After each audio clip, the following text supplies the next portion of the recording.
Buenos días con todos. Quien les habla es Eva Palacio, una persona con discapacidad a causa de una poliomielitis. Tengo 59 años de edad, soy de profesión médico. Trabajo en el Servicio de Integración Laboral para Personas con Discapacidad. Hoy día quiero conversar con ustedes acerca de un tema que es de la discapacidad. La discapacidad ha ido cambiando a través de la historia. Nada en este mundo está quieto, todo cambia, todo gira. Lo que antes era, ahora es, y lo que es, será después.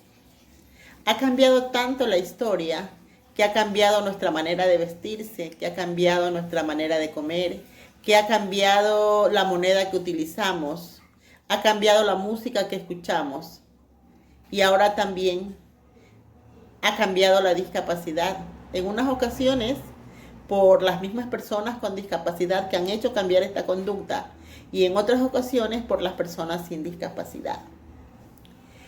La discapacidad, como yo les decía, ha cambiado y desde que inició la discapacidad, que fue desde el tiempo del inicio del mundo, anteriormente nos decían a nosotros que éramos personas, no éramos personas, éramos objetos, objeto de caridad, objeto de lástima, objeto de pena. En este tiempo estábamos en la etapa de la caridad, sinónimo de discapacidad, sinónimo de caridad, de mendicidad, en donde los padres se avergonzaban de tener hijos con discapacidad y eran encerrados dentro de sus casas. Luego, como todo esto cambia, un grupo de médicos se dio cuenta de que existía la discapacidad y que ellos debían hacer algo por las personas con discapacidad. Entonces se abrieron nuevas carreras médicas en donde tenemos la terapia física, terapia ocupacional, terapia de lenguaje,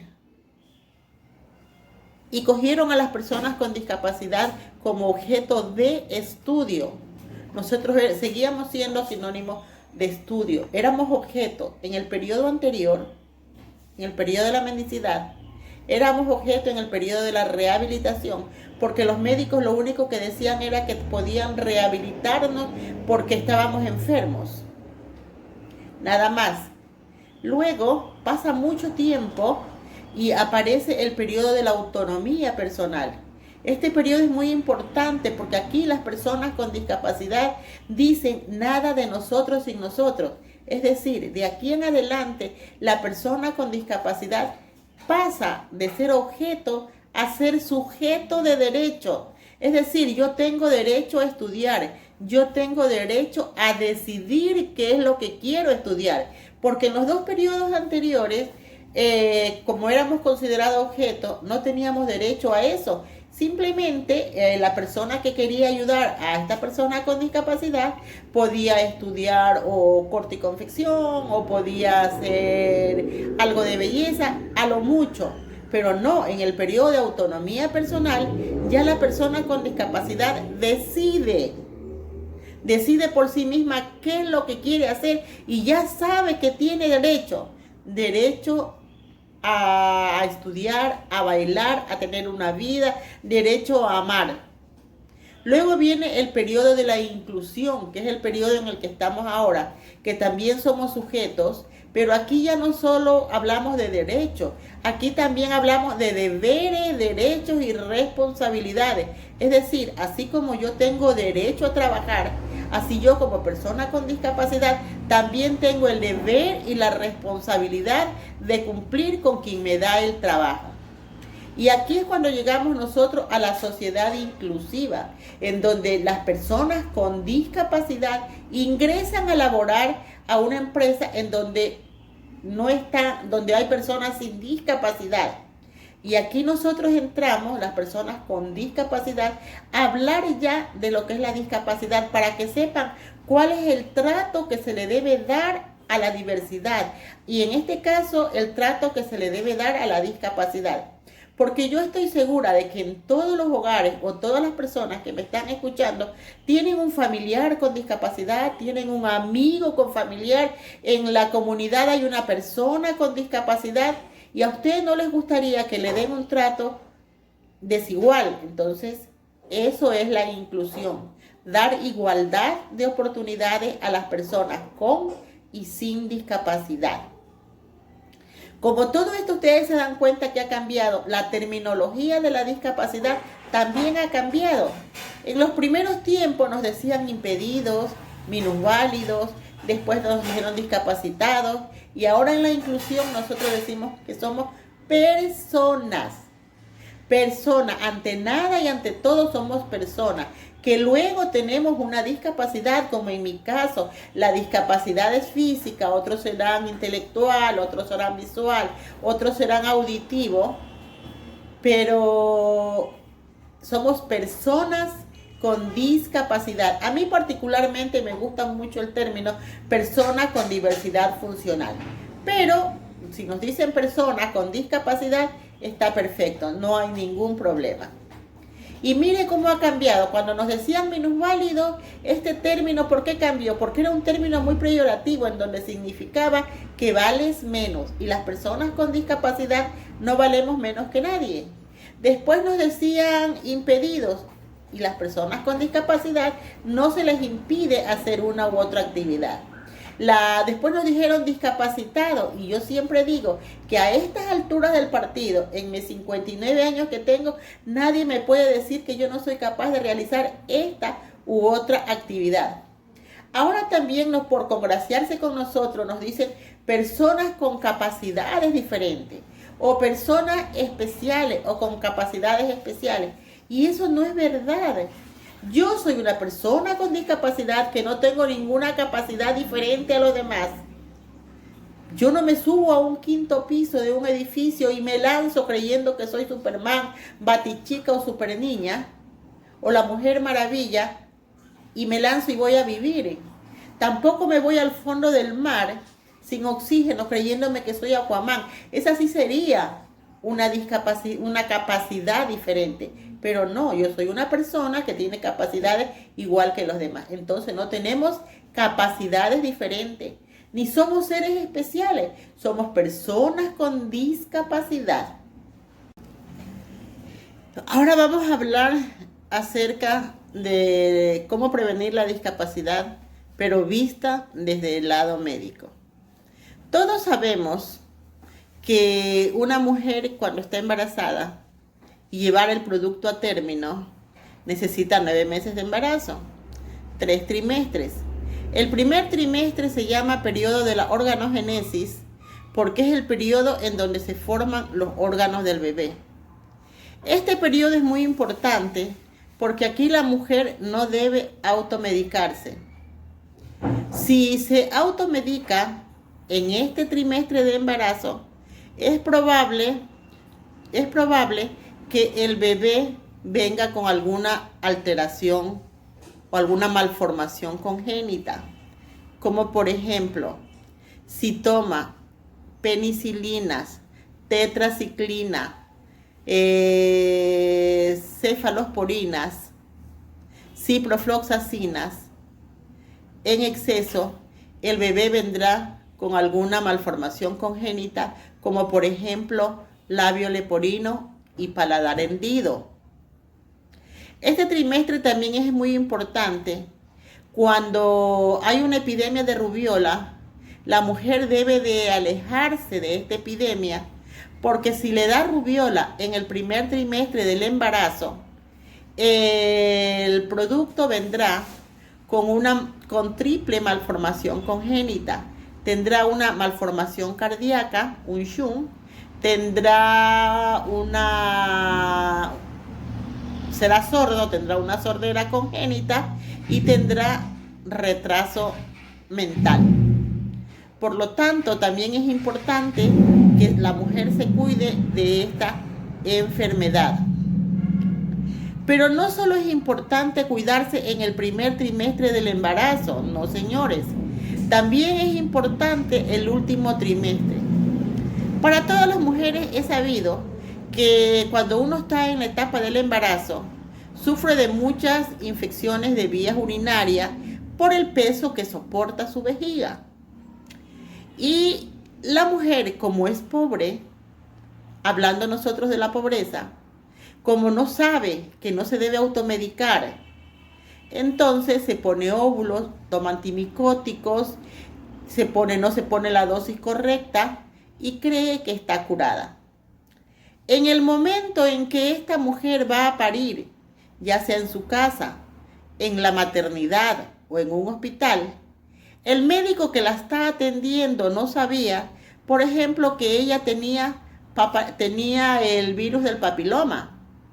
Al pasar el bebé por el canal del parto en el momento de parir, este bebé va adquiriendo todos los microorganismos que se encontraban en la vagina. ¿Y a dónde van? Van a las cavidades huecas. ¿Cuáles son estas? Los ojos, los oídos, la nariz y la boca. Por ejemplo, si encontramos el virus del citomegalovirus en la vagina, este virus va a causar una corioretinitis, una discapacidad visual. Si encontramos el papiloma, este virus va a posarse a la faringe, causando una papilomatosis faríngea, una discapacidad del lenguaje. Si encontramos el herpes genital, este virus va a ir hacia el sistema nervioso central, causando una discapacidad intelectual. Pero también pueden encontrar los parásitos como el toxoplasma, que también va a causar problemas en el bebé, en el producto que está por salir. Como ve, es importante que la mujer cuando está embarazada lleve muy bien su embarazo. Y aquí falta algo muy importante, porque todo esto atraviesa a través de la barrera materno-placentaria. Y atraviesa a través de esta barrera el alcohol y las drogas.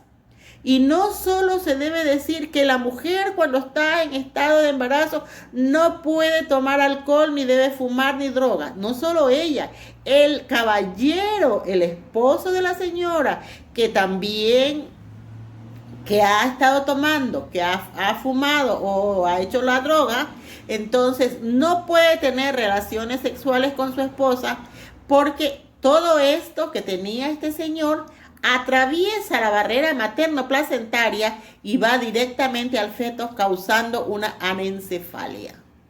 Es decir, el cerebro fuera de su cabecita, o su cabecita saldrá sin cerebro a causa del alcohol y las drogas. Y esto no me lo invento, esto lo digo porque yo como médico lo he visto. O también podemos tener un problema fuera de la columna, que es un mielomeningocele. Otro de los factores que llevan a tener discapacidad son los accidentes intra y extrafamiliares, las violencias intra y extrafamiliares. Hablando de los accidentes intrafamiliares, yo recuerdo hace mucho tiempo que llegó aquí un niño de 9 meses. La mamá me lo traía llorando que se había quemado su manito.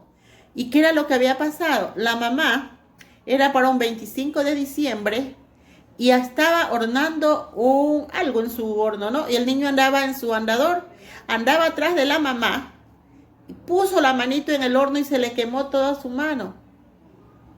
Tuvo una discapacidad física, la mano no se la pudo regenerar porque el bebé tenía 9 meses. Tenemos nosotros otra usuaria que era muy pequeña, tendría unos 6 o 8 años, y los padres habían puesto gasolina en unas botellas de Coca-Cola. La niña jugando con otra niñita, encontraron estos líquidos y cargaban fósforo. La niña lo prendió y se inflamó todita. Hasta el día de hoy, esta chica tiene unos 28 años de edad, se ha hecho muchas cirugías y todavía no puede conseguir trabajo debido a lo que se quemó su cara, las cicatrices que tiene todavía. Como ven, son accidentes intrafamiliares. Y los extrafamiliares, pues uno no sabe si le puede pasar un accidente. Usted va en el colectivo, va en un taxi, tiene un accidente, se parte la columna y usted puede quedar parapléjica para toda la vida. Tenemos las violencias intra y extrafamiliares. Igual, la violencia, usted sale a la calle, hay un tiroteo por ahí y también puede quedar con una discapacidad. Y las violencias intrafamiliares, nosotros en América Latina todavía tenemos que hay muchísimo machismo. Y tenemos usuarias, en tal caso mujeres, que han llegado, que son sordas porque el hombre les dio un solo puñete en el oído y se les rompió la membrana del tímpano, y a esas alturas del partido no hay timpanoplastia que valga para recuperar su sordera. Como ven, nosotros tenemos muchas discapacidades y sabremos ahora cómo evitar este tipo de discapacidad. Tenemos también algunas enfermedades que causan discapacidad. Hablemos nosotros de una hipertensión arterial. No es que yo tengo hipertensión arterial, yo tengo discapacidad, no. No es que yo tengo diabetes y tengo discapacidad, no. El hecho está en que si yo tengo hipertensión arterial y yo tengo una diabetes y no me cuido, sí me pueden llevar estas dos enfermedades a tener discapacidades muy severas. Por ejemplo, si yo tengo diabetes y no me alimento correctamente como debe ser, no tomo los medicamentos adecuados, entonces a mí me puede dar un accidente cerebrovascular en donde se me paraliza la mitad del cuerpo, dándome una hemiplegia lateral derecha o lateral izquierda. En el caso de que yo tenga suficiente dinero o me encuentre cerca de un centro de salud, mis familiares me llevan, yo ando en silla de ruedas y con el tiempo con terapia puedo recuperarme, pero lo que nunca voy a recuperar es la movilidad, la motilidad fina. Esto no se recupera. Por lo tanto, ese ACV me llevó a mí a una discapacidad física. La diabetes, si yo no me cuido la diabetes y no tengo una buena alimentación, no hago los ejercicios necesarios, a mí la diabetes me puede llevar a una retinopatía diabética. Se me cae la retina y yo adquiero una discapacidad visual. La diabetes me puede llevar a mí a una insuficiencia renal, me tienen que hacer diálisis y por lo tanto una discapacidad física. La diabetes me puede llevar a una miopatía diabética, que es el daño de músculos y articulaciones de los miembros inferiores, y me pueden llevar a mí a cortar la pierna, amputar la pierna, y adquiero una discapacidad física. ¿Y saben qué? Yo también quiero hablarles acerca de la cisticercosis. Vamos a hablarles de la epilepsia. La epilepsia se creía que era generacional, que era porque en mi generación alguien había tenido ataques epilépticos, como se le decía, y entonces a mí me iba a dar o me podía dar epilepsia. Pero no, ahora la epilepsia también es conocida, que es producida por el cisticercus. El cisticercus es el parásito del puerco, que lo encontramos en las heces del cerdo y en la carne del cerdo. Si nosotros adquirimos una carne mal cocida, la ingerimos, y ahí en esta carne iba el cisticercus, pues a nosotros nos va a dar adquirimos la tenia o el parásito se va al cerebro y adquirimos una cisticercosis, una epilepsia por una cisticercosis. Si nosotros tenemos el parásito en el cerebro y a tiempo el neurólogo, el parasitólogo nos ha descubierto este problema, si se encuentra muy por encima el quiste de los parásitos que se ha secado porque a usted le han dado para tomar los antiparasitarios, entonces tenemos ese quiste seco, nos hacen una cirugía de cabeza, usted tiene que tener buen dinero, buena pasta, y para poderlo operar, siempre y cuando este quiste se encuentre en la superficie del cerebro. Pero si se encuentra este quiste en la silla turca, que es en el medio del cerebro, entonces usted nunca va a poderse operar y va a tener epilepsia y va a tener que tomar anticonvulsivantes, antiepilépticos, así como el diabético y así como el hipertenso toma su medicina para toda la vida. Pero no solo el cisticercus lo encontramos en la carne del cerdo y en las heces del cerdo, no. El cisticercus también lo encontramos en las hojas verdes de los vegetales que vienen de la tierra y que vienen la mayoría de la sierra. ¿Por qué? Porque estos vegetales son que están en la tierra, ¿no es cierto? ¿Y cuáles son? Ah, y tenemos nosotros los cerdos que andan por ahí, o el señor que tenía la tenia, hizo sus necesidades en la tierra. Esto se va, como el terreno en las altiplanicies es así, entonces todo esto va como desecho o como abono a las plantas.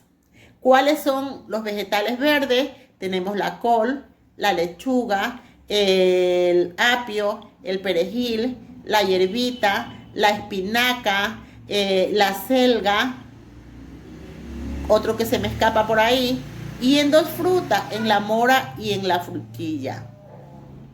¿Cómo adquirimos nosotros este Cysticercus en estas hojas? Muy fácil. En su casa no, porque en su casa lavan bien estas hojas para poderlas ingerir. Pero usted, que es una persona que trabaja, que tiene que comer en la calle, entonces se va a comer usted hoy día un pollo asado y le ponen arroz, menestra, el patacón, el pollo. ¿Qué les falta? A ver, les falta la ensalada. ¿Y ensalada de qué? O es ensalada de lechuga o es la ensalada de col, que es donde más se encuentra el Cysticercus, en la col. Entonces, ¿ustedes creen que el señor que está haciendo la ensalada de col coge las hojas, hoja por hoja, las lava cada una, las pone en agua limpia, las pone más, las vuelve a enjuagar más allá en agua helada? No, eso no hace el señor porque no tiene tiempo. Entonces, ¿qué es lo que hace? Corta el rabo de la col y luego pica. Lo envuelve con la cebolla y el tomate y va a su plato. Y de su plato va a la boca y luego va al cerebro. Así nosotros estadísticamente, tenemos cualquier cantidad de personas con epilepsia debido a la col. Y también me pueden decir usted, ay, pero bueno, es que yo por eso nunca como col en la calle. A mí me gusta la comida, yo siempre voy los fines de semana y como comida en el Chifa. Pues miren, yo no les digo que no coman en el Chifa, pero tienen que saber comer. Yo les pregunto, cuando ustedes van al Chifa se piden un rico tallarín saltado. Y el tallarín saltado, ¿qué es lo que tiene? Tiene las carnes de pollo, de camarón, de pescado, si es que le ponen. ¿Pero qué le ponen? Le ponen el nabo semicrudo. Ponen la zanahoria semicruda. La cebolla semicruda. ¿Por qué? Porque si usted cocina mucho el nabo, entonces ya no es lo mismo. Si cocina el brócoli, ya no es lo mismo. Se queda como muy hecho así. Entonces nomás es medio cocinado, medio saltado. Y les hago la misma pregunta que les hice hace rato acerca de la col. ¿Ustedes creen que los señores chinos, los chefs, hacen una buena limpieza a estas hojas? No. Ellos cogen el grifo, cortan el rabo del nabo, lo enjuagan, lo pican al sartén y al plato. Entonces aquí también va el Cysticercus. Otra manera de tener discapacidad nosotros es a causa del parásito del Toxoplasma gondii. Este es un parásito que viene del gato y lo encontramos en la orina y en las heces del gato. Ustedes se dan cuenta que hay muchas familias que tienen jardín y tienen gato. Entonces el gato va a hacer sus necesidades al jardín. Y cuando usted va a andar en el jardín y va sin guantes a arar la tierra, a plantar otras plantitas, adquiere el parásito del toxoplasma del gato. Y este parásito se va hacia el cerebro causando una epilepsia y además causa una discapacidad visual. Como vieron, es muy fácil adquirir discapacidades. Por eso nosotros tenemos que aprender a tratar a las personas con discapacidad, porque hoy te acuestas sin discapacidad, pero mañana no sabes cómo te levantas. Y ahora vamos a hablar de las características de cada discapacidad, para que sepan cuál es el trato y de qué manera ayudar a las personas con discapacidad. Vamos a hablar de las personas con discapacidad física. Las personas con discapacidad física, en algún momento estas pueden ser congénitas, como pueden ser adquiridas. Pueden ser motoras, como pueden ser, nerviosas. Como por ejemplo, yo tengo una discapacidad nerviosa porque tengo alterado por la polio el sistema nervioso central. Tenemos la discapacidad física motora, que son aquellas que tienen accidente en donde se les altera, se les corta o se les amputa un miembro. Hay algunas discapacidades que son congénitas, que naces tú con esa discapacidad. Por ejemplo, alguna persona puede nacer sin un brazo porque la madre, cuando estuvo en el embarazo, se fue a tomar una radiografía, no sabía que estaba embarazada, se fue a tomar una radiografía y esta radiografía hace que el bebé venga sin algún miembro. O ha tomado algún medicamento como una talidomida, que es un medicamento que se toma para el paludismo, que no se debe tomar en la etapa de embarazo, y este producto podrá venir con una u otra agenesia, es decir, falta de alguna extremidad, ya sea superior o ya sea inferior. Bueno, y como decíamos, las personas con discapacidad física pueden realizar cualquier actividad. Hay las personas que son caminantes, que usan muletas, que usan bastones. Cuando usted ande con una persona que camina así, no camine más rápido que ella. Camine a su paso. Recuerde que ella no puede correr. Usted camine al paso de ella. Cuando le pregunten algo, usted no conteste. Deje que la persona con discapacidad conteste, porque ella no tiene alterado su cabeza.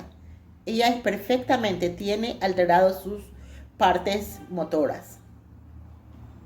Cuando la persona anda en silla de ruedas, usted pregúntele de qué manera le ayudo. No decida por sí solo ayudar. Yo me acuerdo cuando estaba en la universidad y cogía colectivo, para yo poderme bajar del colectivo, tenía que poner las muletas en la vereda y luego saltar del colectivo. Pero venía alguien muy gentil y me decía, venga, le ayudo, y me cogía del brazo. A mí, cuando me cogen del brazo de esa manera, yo no puedo caminar, porque es que como me estuviesen cogiendo las piernas. Pregúnteme a mí, ¿de qué manera le ayudo? Yo le digo, por favor, ayúdeme con esto. Usted no decida por sí mismo de qué manera ayudarme. Lo mismo cuando una persona está en silla de ruedas. Usted pregunte de qué manera le ayude.